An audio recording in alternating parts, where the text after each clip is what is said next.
One thing that happens in these zones is whenever they think they hear something on the pile, like a survivor, everyone says listo, everyone gets quiet.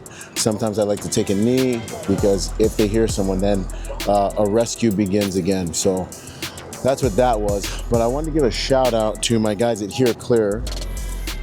I've been to Venezuela and many other places around the world, and they made these micro radios, and they run on cell phone frequency, on 3G and other networks, and they have been solid when it comes to comms while we're out here in the field. Any place that's got cell phone reception, we're running these. And so it's been a massive uplift from having to worry about radios that have many more limitations when it comes to distance and structures, etc. This is one layer that you can add to your communication plan.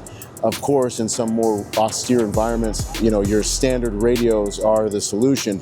But in terms of anything urban in modern environments, I want you guys to check out HearClear. You guys have seen me talk about them again, but these have been working for me right now. We're at the Venezuela earthquakes, and this is my second time using them in this country. So God bless, Semper Fi. Check out HearClear. Shout out to you guys for hooking us up with good gear.